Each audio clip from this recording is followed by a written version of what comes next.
Hello and welcome. I'm Asuma Katauka and you are watching NewsX World. Let's take a look at some of the top stories. The US President Donald Trump denied claims that his early G7 exit was to broker an Israel-Iran ceasefire, slamming French President Macron's statement as false. Meanwhile, as he flew out amid escalating missile strikes and issued a stark warning for Tehran's residents to evacuate.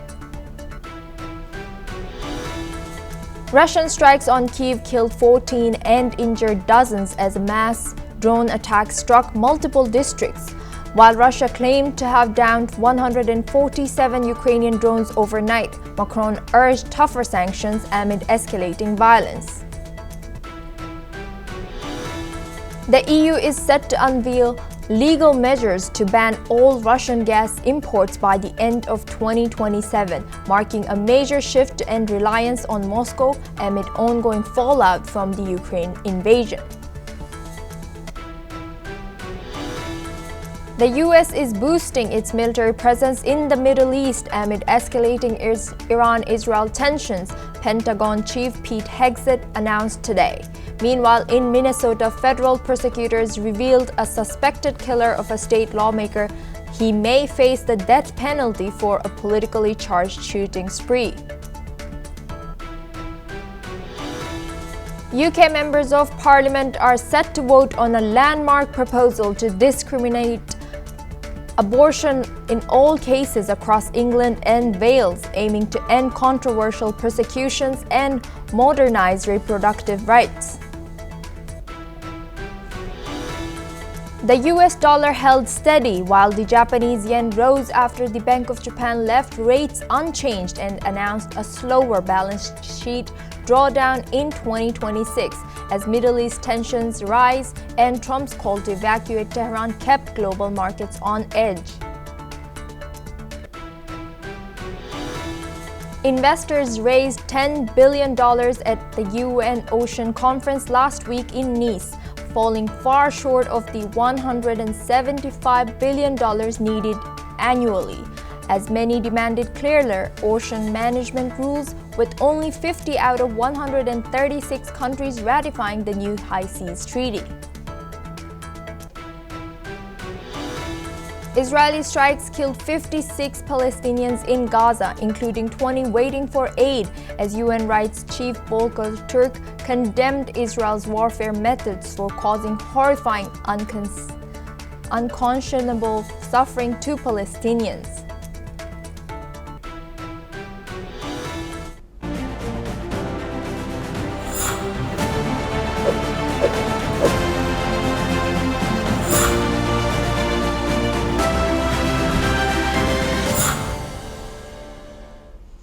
The US President Donald Trump has strongly rejected French President Emmanuel Macron's earlier claims that Trump had left the G7 summit in Canada to return to Washington and work on a ceasefire between Israel and Iran.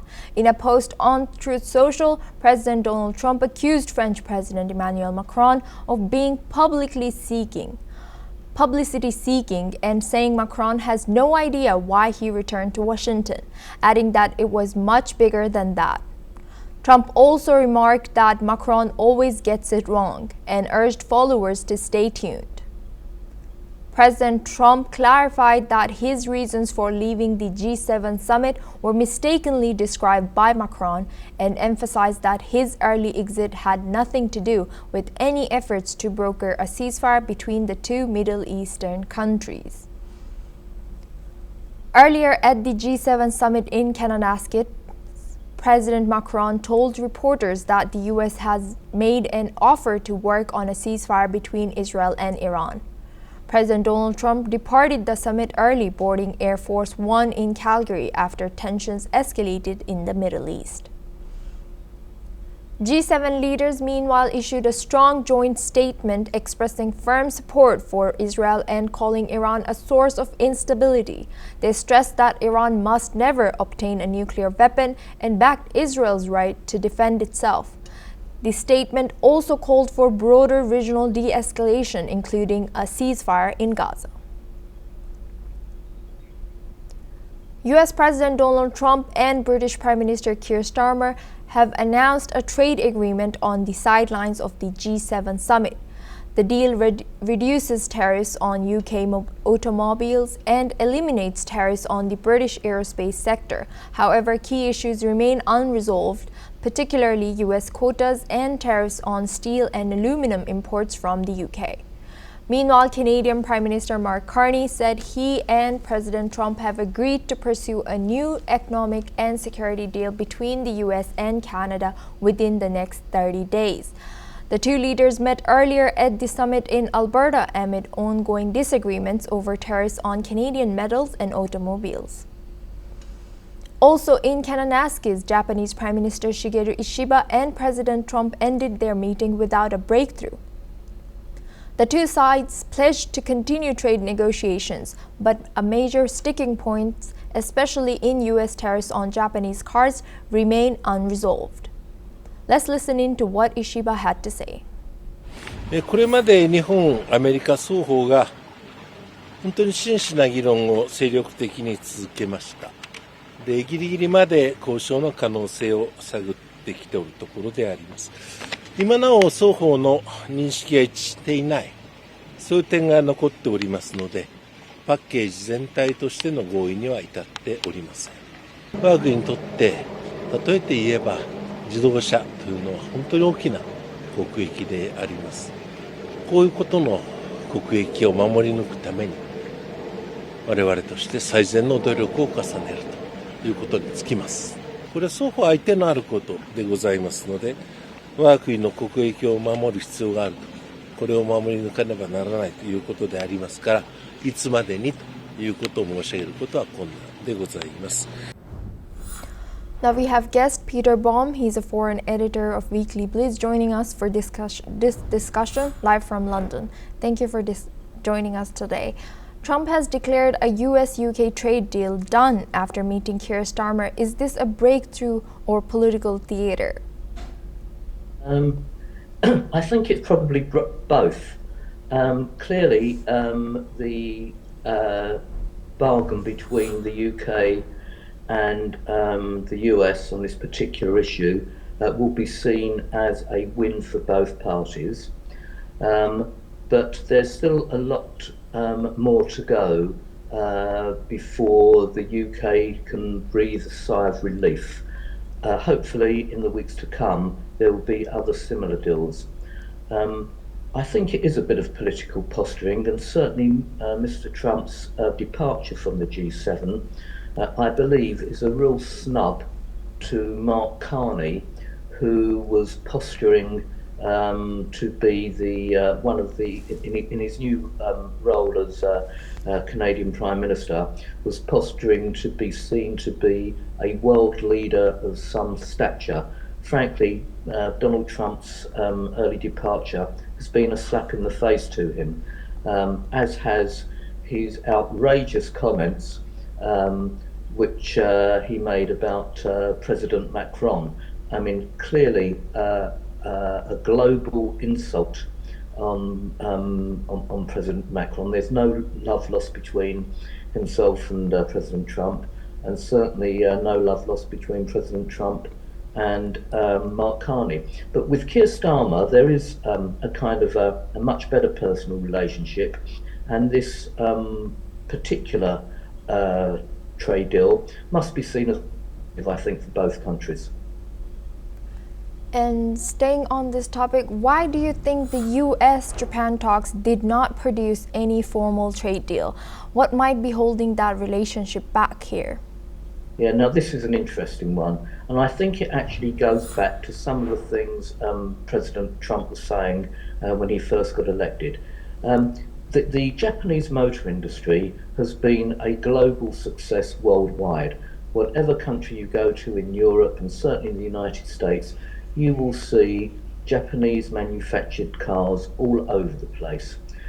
When you go to Japan, as I do often, you hardly see an American car on the Japanese roads. Now, is it because the Japanese don't like the way American cars are manufactured, they don't like the shape, they don't like the model. No, of course it's not. It's because of the punitive tariffs that the Japanese impose on American car exports. Now, I believe that no agreement was made simply because of this one particular part of the industrial cycle, and that is the inability of Japan to decrease punitive tariffs on American exported cars. Well, I would like to also add that Japanese streets are too narrow, so American cars might not be the best fit there. And moving on to the next question, as a foreign editor, do you think global institutions like the G7 are being weakened by these parallel crises and leader-specific agendas? The G7, whenever it's met, has always faced crises around the world, and this is no different to any other G7 meeting.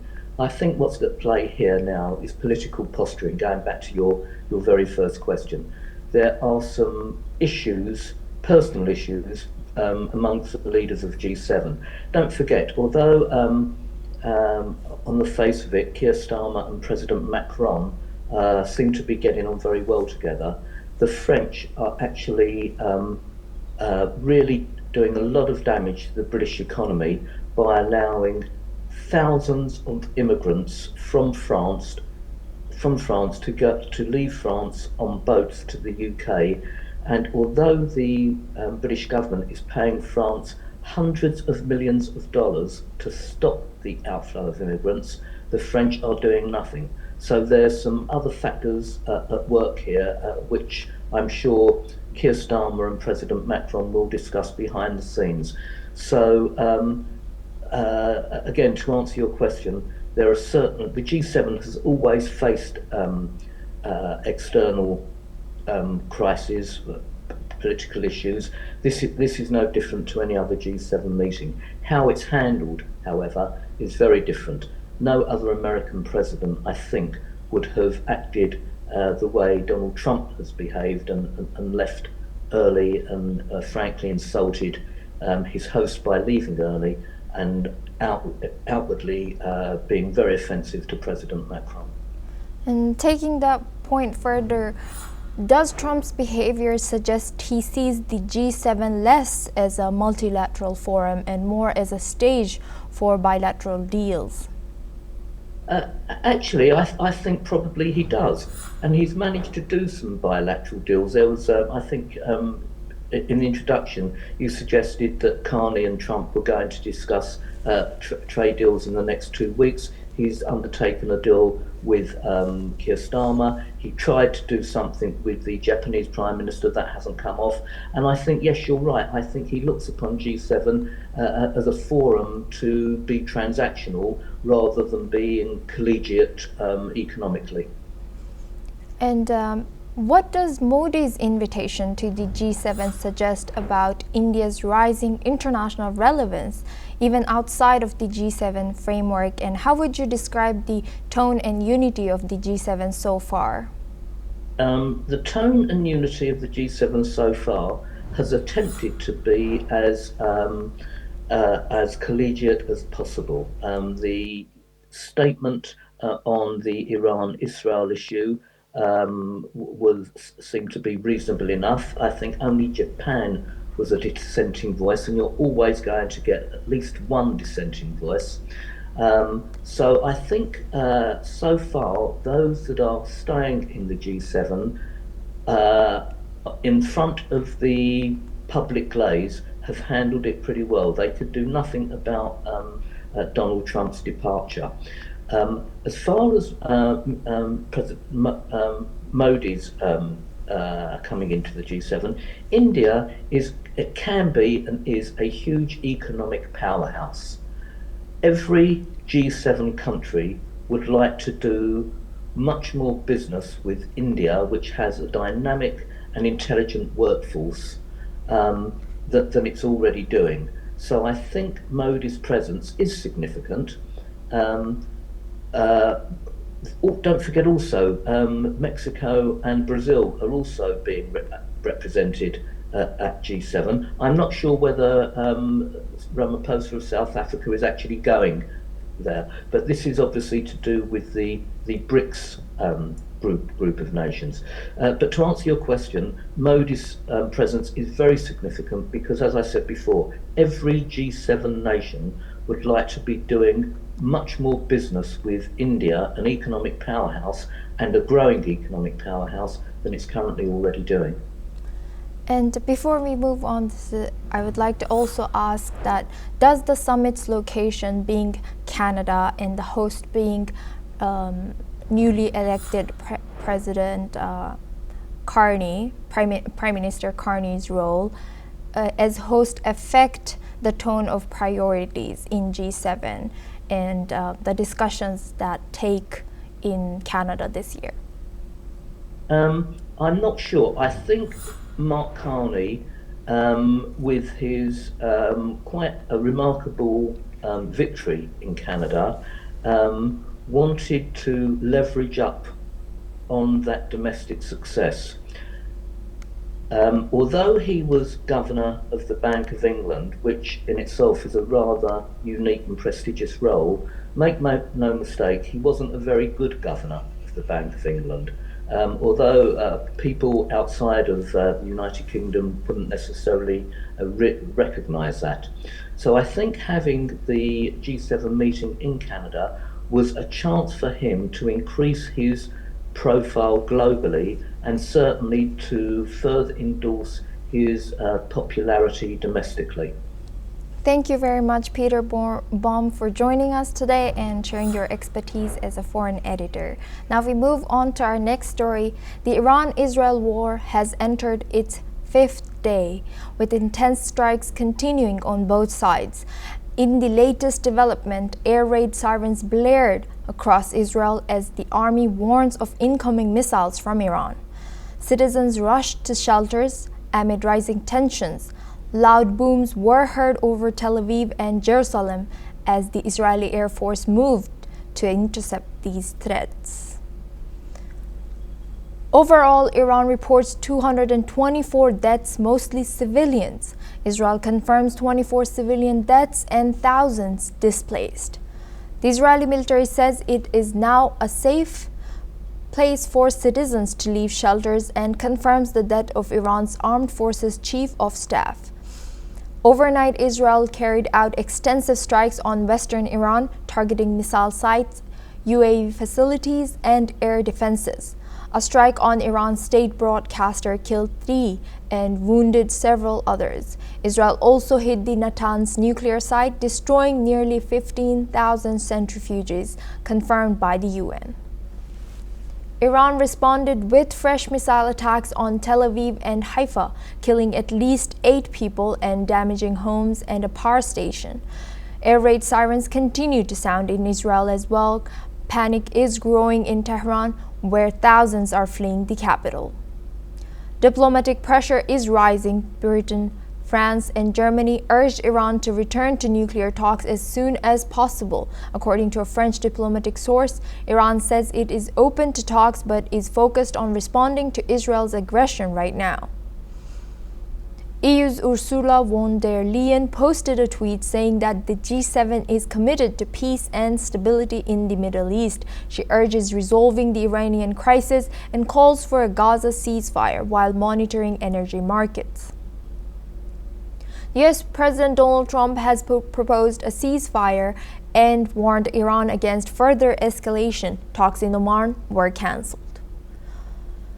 China is urging its citizens to leave Israel immediately. Oil prices jumped over 2% on hopes for a ceasefire as back-channel talks continue. Israel says it still controls Iranian airspace and may intensify strikes in the coming days. Now we have a breaking news. The Israeli military says it has killed Iran's wartime chief of staff, not Iran's armed forces chief of staff, in a targeted strike.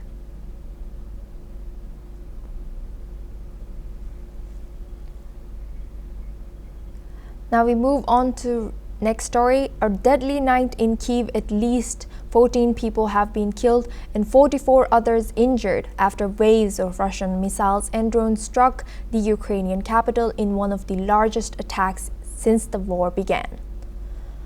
Ukraine's interior minister says 27 locations were hit, including residential buildings, schools, and critical infrastructure in Kyiv's Solomyansky district. A ballistic missile destroyed part of a 9-story building. Rescue teams are still searching for survivors.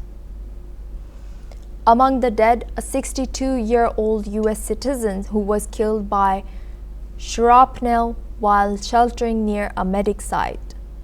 Air raid sirens rang for over 7 hours as drones swarmed the city. Witnesses reported hearing multiple explosions. Other regions also came under attack. 1 person injured near Kyiv and 13 more injured in Odessa. Kyiv officials say Russia is targeting civilians in a counter-claim. Moscow says it shot down 147 Ukrainian drones over Russian territory, including in the Moscow region. In related developments, Ukraine's President Volodymyr Zelensky expressed interest in discussing the purchase of U.S. weapons with U.S. President Donald Trump, despite Trump leaving the G7 summit early over Middle East tensions. The conflict continues to escalate as both sides sustain heavy casualties, including reported North Korean soldiers fighting alongside Russia.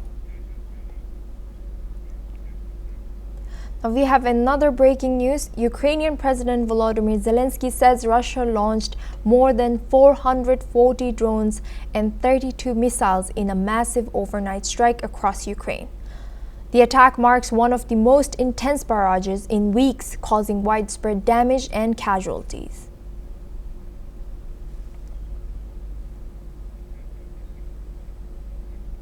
Now we move on to our next story. According to Gaza health officials, at least 34 Palestinians were reportedly killed Monday as Israeli troops didn't open fire near aid distribution centers.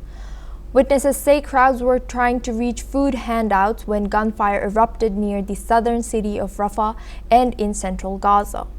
Israel's military has not commented on Monday's incident, but has previously said warning shots were fired at suspects approaching military positions.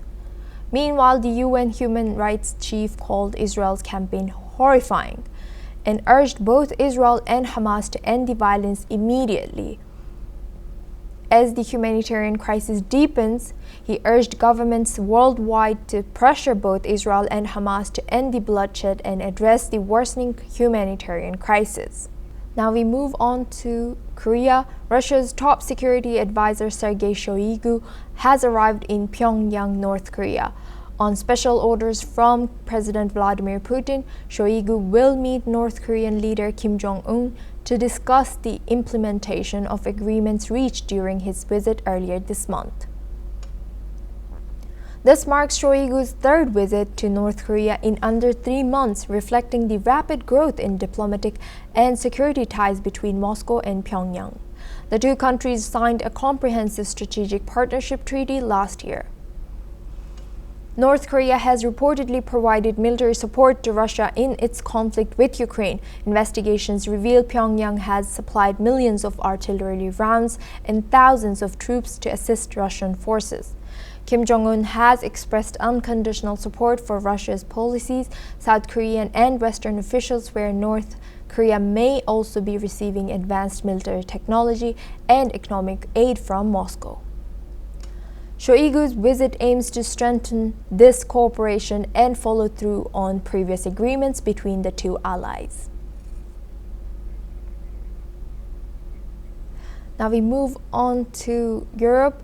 New data from Stockholm International Peace Research Institute, or SIPRI, reveals significant developments on nuclear arsenals across South Asia and beyond. As of January 2025, India holds approximately 180 nuclear warheads, slightly more than Pakistan's estimated 170. Meanwhile, China's nuclear stockpile stands at around 600 warheads, over 3 times India's total, with 24 of those actively deployed on missiles or operational bases. The report highlights that India has continued to expand its nuclear capabilities throughout 2024, developing new delivery systems, including canistered missiles. These missiles can be transported with warheads already attached and may eventually carry multiple warheads per missile. According to reports, Pakistan is also advancing in its nuclear technology and accumulating fissile material, suggesting its arsenal may grow over the next decade. SIPRI also pointed to India's recent Operation Sindoor, warning that strikes on nuclear-related military sites combined with third-party misinformation risk escalating conventional conflicts into nuclear crisis. Globally, Russia and the United States maintain the largest nuclear stockpiles with over 5,000 warheads each, including retired weapons. Lastly, SIPRI's report on global arms transfers reveals that from 2020 to 2024, 162 countries received major arms shipments, with Ukraine, India, Qatar, Saudi Arabia, and Pakistan leading as the largest importers, accounting for 35% of all arms imports. Now we move on to North America. In a move drawing sharp criticism from health experts, U.S. Health Secretary Robert F. Kennedy Jr. has dismissed all 17 members of the CDC's Advisory Committee on Immunization Practices, the panel that for decades has guided national vaccine policy. Kennedy, a longtime vaccine skeptic, replaced them with 8 new appointees, many of whom have little or to no vaccine experience and have publicly questioned the safety of widely used immunizations like the COVID-19 and HPV vaccines. Among the new members are Dr. Robert Malone, a prominent critic of mRNA vaccines, and Dr. Martin Kulldorff, a co-author of the controversial Great Barrington Declaration. In a JAMA editorial, the fired experts called the overhaul destabilizing and warned it could roll back decades of progress in U.S. immunization policy, putting families at risk of preventable diseases. Democratic lawmakers and major medical groups have condemned the shake-up, calling it a politicized attack on evidence-based health care.